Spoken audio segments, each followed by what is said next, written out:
Francisco is just such a food and booze town. I was working corporately, hated it, and decided to go out on my own. At 2 a.m., where are you gonna go? Let's go to the bar in the living room.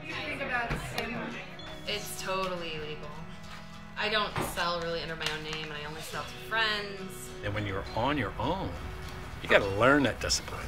If you want to do shit and you can do it yourself and you have that ability, then you're fucking golden.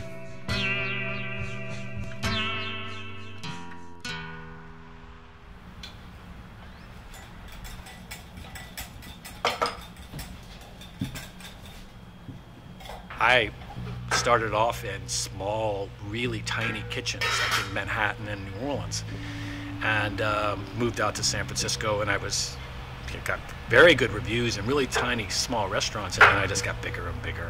And I thought that was the way to go, and it really just made me miserable.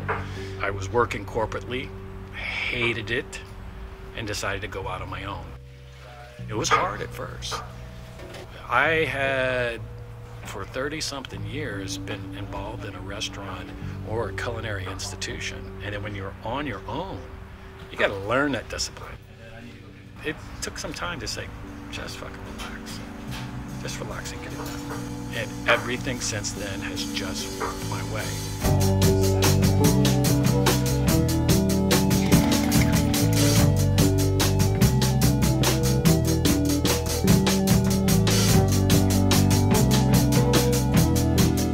Working out of my house is so cool.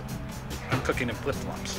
I feel that there's a certain amount of pressure because it is in our house to have it even more perfect than it might be if you were in a restaurant. So I try to make it even just a little bit more formal so that it does feel like it's an experience worth paying for and getting dressed up for and coming out to do, so that it feels not like we're just throwing down a couple plates and calling it dinner. Thank you. I can be forward. Where do you want to sit? I'll sit here. The house is part of our experience with our everyday life, and so we bring people into this special thing that we have. It's where we entertain, it's where people come over to get away from things. Some New Orleanians would put ketchup, but I think that's sacrilege. This is a paprika, emulsion of mustard, we finish with celery hearts and green onions. The name of this is Paladar SF. If you were to go to Cuba, they have these homes that open themselves up for places where you can eat. So you go to a paladar, and that's what they're called. You go into someone's home, you pay them, and you have meal with complete strangers. And the whole family works together, they make the meal, you go back to the hotel. And so it's the same concept I'm doing here. I like that it's not all people that know each other. The great element is the strangers and then the new friendships that develop. And so that's really nice too. Oh, we made it to the table. Excellent.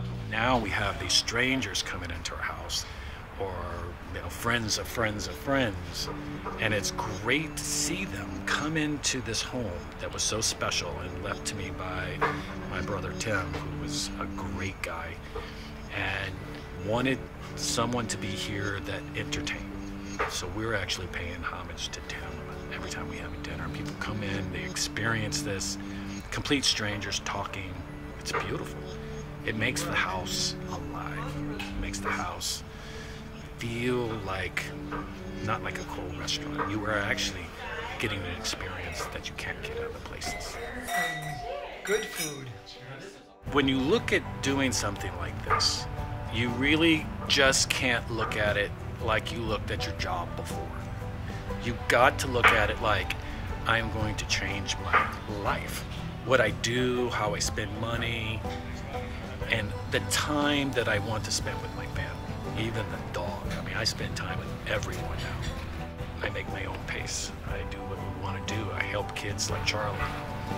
He is with me more than a lot of other of the girls and guys that come in. Charlie is actually with me, and we have a curriculum, we have reading, he has projects. He also does a lot of good prep for family meal and the Paladars. He really enjoys it because there's so much reward when people at the end of the meal actually come up to you and go, oh my God, that was incredible.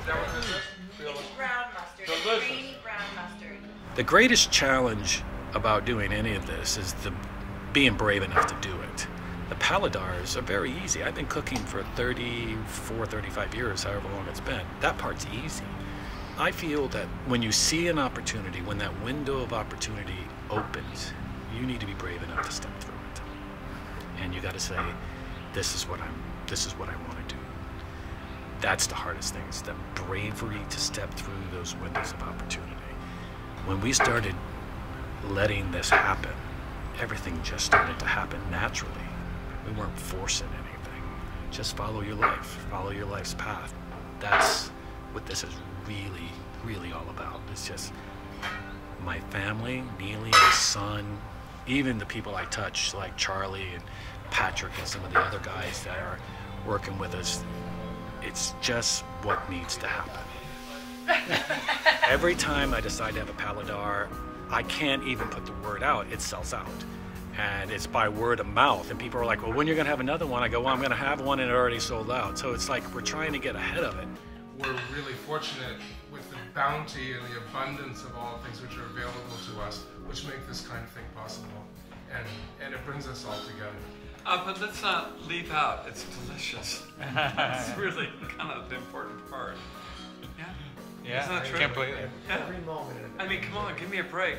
Where can you go to have a lovely evening and then a dinner? I mean, it's Like amazing. that. It's unique. How do you want to do it? This is to make a better life for us. And that's what it's done. We spend more time together. I spend more time with my son. And we're learning to live simply. We just want to do well and spend time together. And that's why we do it. It's just what needs to happen. It's much bigger than just learning a career or just making money. This is really something special.